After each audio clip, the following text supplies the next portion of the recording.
Hello, and welcome to a brand new day of free-to-play here on Magic the Gathering Real Life. Get the dish on the latest with me, Lord Rumfish. Um, I made an entire Magic set. That's right, a 281 card expert level expansion named Wastes of Veldmar. So, why did I do something like this? Felt like fun. Felt like something I wanted to do. Game design is one of my dream jobs in life. And so, of course, anything that's that big of a passion, you do for fun as well. So, in order to make this more visually appealing for the folks on YouTube, I added artificially intelligently generated art. Which, listen, I hate AI art as much as the next person, maybe more, but I didn't think anyone would want to watch me for 3 hours looking at a white screen of a Microsoft Word document with a bunch of text on it. So, since I had the opportunity to go ahead and mock them up as real cards and put some kind of art on them, I figured that was a more visually appealing thing to do since I have YouTube videos. So, sorry in advance if you hate AI art even more than me. I just wanted to have something to show you. And I didn't have the time and money to hire a real artist. I would love to, though. Um, so, the overall theme is apocalypse. Veldmar is a plane that's gotten in a bit too deep on wars and exploitation of the environment, both. One of the major villains, a villain faction, is the Consortium. And yes, that used to be a branch of the Infinite Consortium, right? It was run by Nicol Bolas and later by Tezzeret, and then it dissolved. Here on Veldmar, the branch that existed on this plane survived. And didn't just survive, but it flourished and it conquered everything. But now things are at this terrible tipping point where people are beginning to realize that the plane is maybe being destroyed. And the Consortium refuses to change the way they've been doing business. And so all the other factions have different ideas about how they want to save Veldmar and how they want to defeat the Consortium. Some of them want to do it very directly through war. Some of them want to do it kind of indirectly through finding new technologies and ways to like save the environment and recycle all the trash that exists. We'll get to that. And there are 7 factions in total. And I know that's a weird number for Magic, right? Normally a Magic set has either 5 factions, right, for if you got like enemy color wedges or allied color pairs or something like that. Or you have 10, like the Guilds of Ravnica. In our case, we've got 7. The Consortium is a 4-color guild. It is white, blue, black, red. Everything but green. And you can see how that's been a problem for the plane. As they've just been ignoring what's happening to the natural world, just endlessly exploiting resources and waging wars, and the Consortium has run things into the ground. But they have powerful, powerful magic. Just big, over-the-top effects and spells and things. And these are meant to be draftable archetypes as well. So as we go through the set, you're going to see how I've included a bunch of not just color fixing, but incentives to go 4 colors, but not 5. I know, you're going to find that there are so many strange checks and balances in this format, and there are a lot of tensions that are built into the set. We'll be seeing all of that. But yeah, 4 color. white, blue, black, red. That's one of the draftable archetypes and one of the major color pairs, color groupings of the set. The other 6 are all of the 3 color combinations that include green. Because all the other factions have realized that the natural world needs to be included in the conversation, and that Veldmar is not going to survive without it. Or it's going to change into something unrecognizable. So, yeah, there are 6 total 3-color combinations with green. Let's see if I can name them. Green, white, blue is the Zarnik Collective, and they are the ones who believe that currently existing technology can take some of the trash and pollution that's been prevalent everywhere in Veldmar, and they can recycle it and they can activate it and use that trash to meaningful effect. There are trash tokens in this set. So that's their philosophy. And their draft archetype is basically self-banish, and banish means exiling cards off the top of the library. It's just a quicker way to word it, like mill, right? Mill is putting it into the graveyard, banish is putting it into exile. It's one of the new words of the set. So self-banish, meaning you're banishing your own stuff, and trash tokens. That's what the Zarnik is about. So then we've got green, white, black. Green, white, black is the Nulvir cult.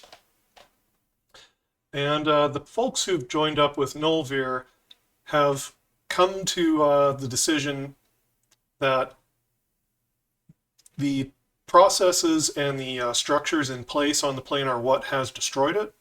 It all needs to be torn down, needs to be like burned to the ground so that it can rise from the ashes, so it can start over as something completely different. So the Nulvir are fatalistic. They are aristocrats in terms of their draft archetype. They're all about, sacrificing creatures, getting beneficial effects that way. And yeah, Nulvir wants to destroy all of the existing structures in place and see what emerges after it's all been torn down.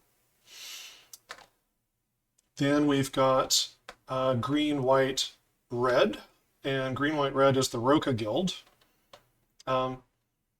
Roka Guild believes that the world can be rebuilt, but it will not look the same. That, artificers, the use of technology, can be used to create a different system. The world will never go back to, the green forests and, vibrant plains and all of that. But they can still survive. That artifice can be used to artificially keep the world going. Roka is also big on the idea of challenging the Consortium directly through war. And their draft archetype is Artifacts Matter. And they do this in a couple of ways. They can get things that get bigger based on the number of artifacts you control. And they've also got things that can produce artifact tokens. And they've got things that care about the number of artifacts in play. It's just an overarching theme for Roka, is that artifacts matter in some way, shape, or form. We want as many of them as possible. They even have ways of fetching out like an artifact creature directly from your library to the battlefield. So it's got some fun stuff to do in draft. All right, next up we've got green, blue, black, and that is the Pax Dread. So the Pax Dread are kind of like a secret saboteur organization, which has come about, and they're trying to infiltrate the Consortium to hollow it out from the inside. Right? Take down key figures, sabotage key things, and eventually their goal is to take over the consortium. And once they've gotten into that power structure, then they can move things on the plane as they see fit, because they will have stolen all of the authority of the consortium. They are scions, and they've got a sinister source of their psionic powers, which seems to be coming from illithids. You may have met an illithid when we went to Adventures in the Forgotten Realms, right? They're mostly centered in blue. In this case, we've got them kind of spread across like blue, black, and colorless. And as a draft archetype, the Pax Dread are all about banishing the opponent's library. So they're a mill strategy. But rather than putting things in the graveyard where it might benefit the opponent, they're just sending it into exile. So there's no upside to fighting a Pax Dread Scion. You're just losing resources. And I thought that was, it's one of the problems that's been plaguing Mill in recent years, is trying to be a viable strategy, is a lot of times you end up helping the opponent more than you're hurting them. So I thought that using Banish in this way, for one thing, it helps the plane feel like it's heading towards apocalypse, right? You and the opponent, your library's disappearing, feels like things are coming to a head. And you've got to close out the game before like Veldmar is destroyed. And the Pax Dread are trying to sabotage the opponent by milling them out by banishing their library into exile. Next up, we've got green, blue, red. And green, blue, red is the Quelnai College. And Quelnai College believes that none of the existing technology is going to save Veldmar. They believe fresh ideas are needed. That the best solution has not been thought up yet. And so Quelnai are all about brainstorming. They're all about trying to research and brainstorm and come up with as many ideas as possible in order to try to save Veldmar. And they have the archetype of card draw matters. And it's not just like, drawing your second card for the turn matters.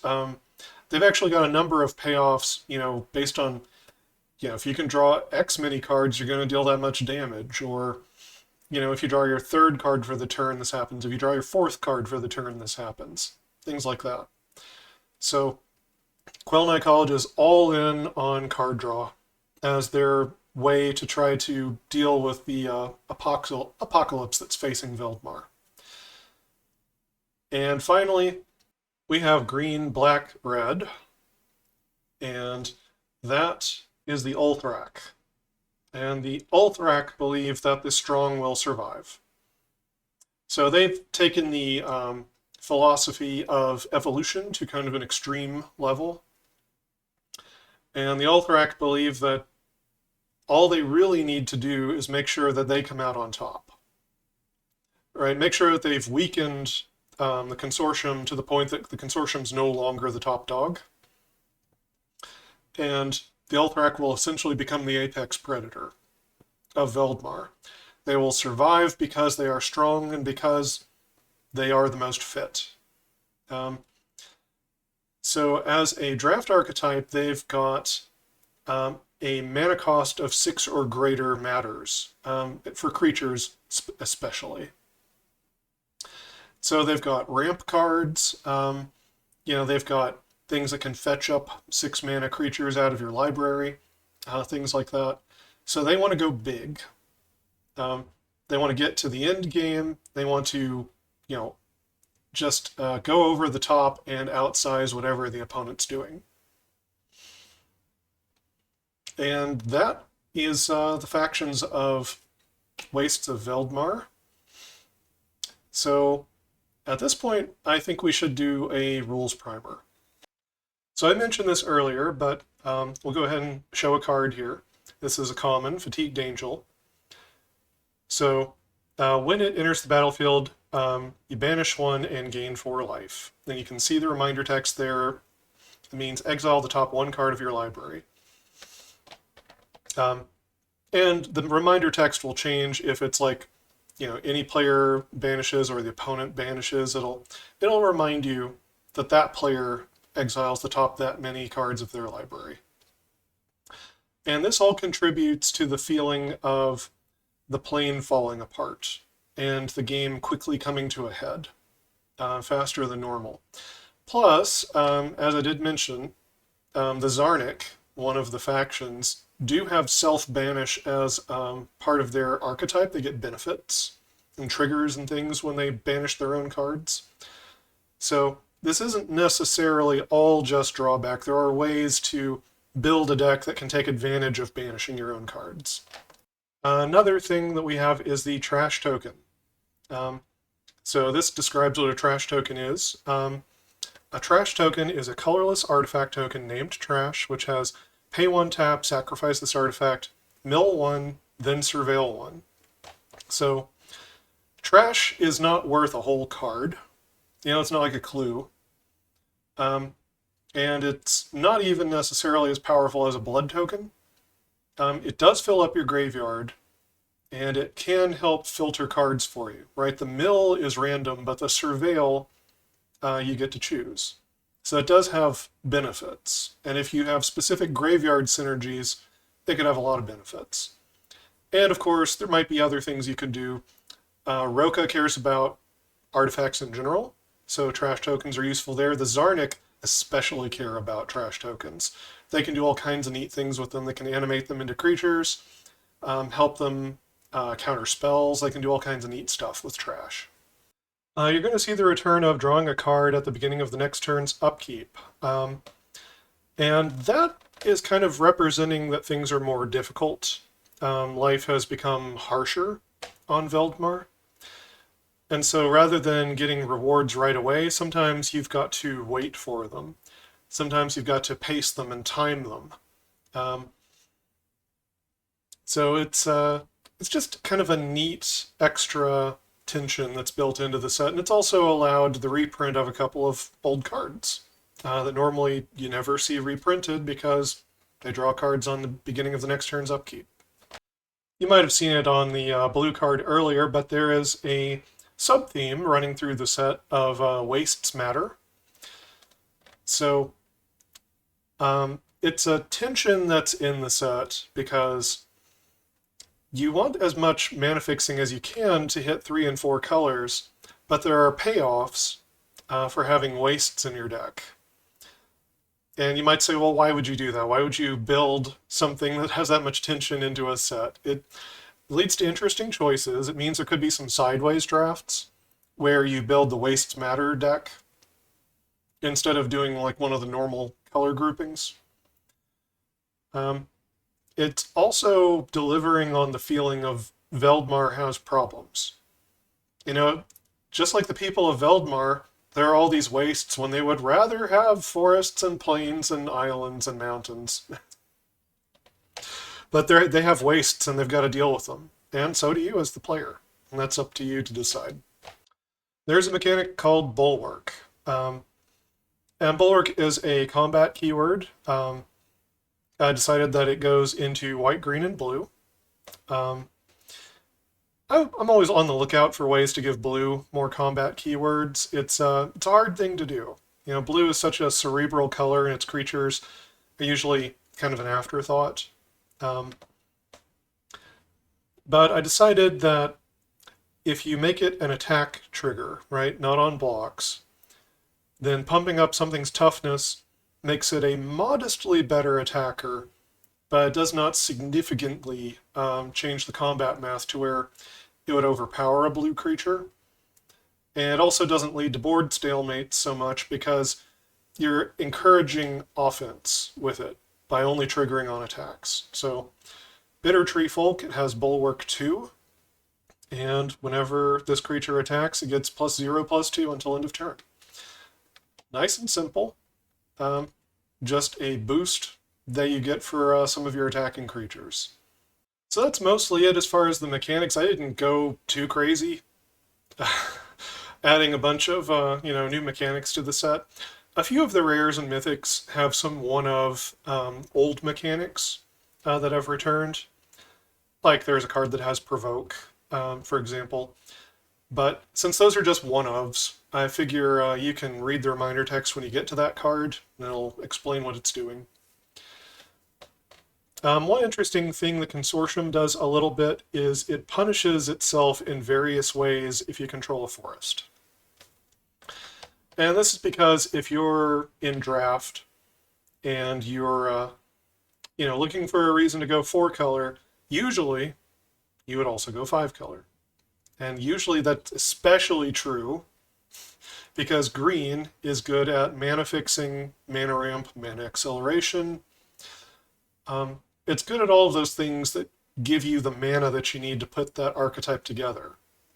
I have done my best to seed all kinds of cards into the set that will help the Consortium be able to get the mana that it needs.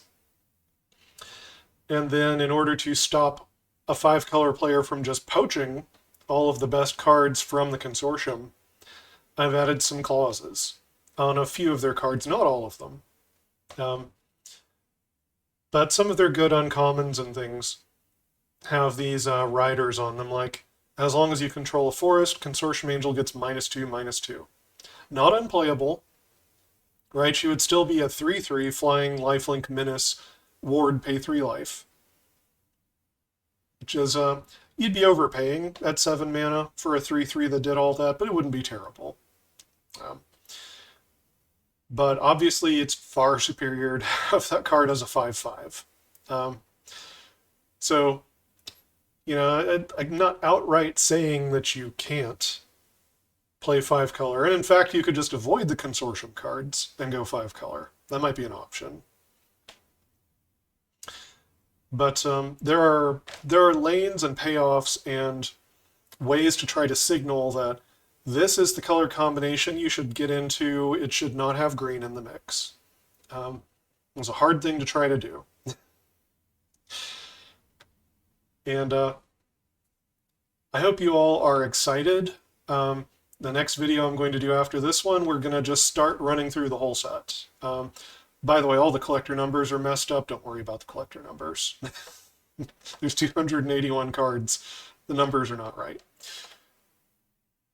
But we're going to start at white, and we're just going to start running through the set here. I'm going to start putting out videos.